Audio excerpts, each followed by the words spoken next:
নমস্কার, আমি doctor Aruni Chakraborty, Himalayan I ইনস্টিটিউটের একজন আই সার্জন। কারণ গ্লকোমা কখনোই আমাদের সেন্টার ভিশনটাকে এফেক্ট করে না। গ্লকোমা ফার্স্টে স্টার্ট হয় পেরিফেরি বেসিস থেকে। গ্লকোমা আমরা যখন কোনো ট্রিটমেন্ট করতে যাই, প্রথম যেটা আমরা পরীক্ষা করি যে চোখের প্রেশার আমাদের কত আছে, যেটাকে আমরা বলি আইওপি অর ইন্ট্রাঅকুলার প্রেশার।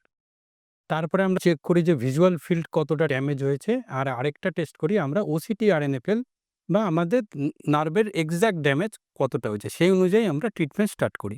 তো প্রথম আমরা গ্লকোমাতে যেটা ট্রিটমেন্ট দিই সেটা হচ্ছে ড্রাগ ট্রিটমেন্ট, বা আমরা কোনো মেডিসিন দিয়ে, যেগুলো আমাদের কাছে 5 টাইপের গ্লকোমা মেডিকেশন আছে, যেগুলো দিয়ে আমরা চোখের আমরা প্রেশারটাকে কন্ট্রোল রাখি, যাতে আর কোনো রকম গ্লকোমার ড্যামেজ না বেড়ে যায়। এখনকার দিনে আমাদের নতুন টেকনিক বেরিয়েছে, যেটাকে বলা হয় minimal invasive surgery or MIGS or iStent. তো আই স্টেন্ট সার্জারিতে যেটা মেনলি আমাদের ইন্ডিকেশন, সেটা হচ্ছে ওপেন অ্যাঙ্গেল গ্লকোমা। গ্লকোমা আমাদের দু রকমের হয়, একটা ক্লোজ অ্যাঙ্গেল আর একটা ওপেন অ্যাঙ্গেল।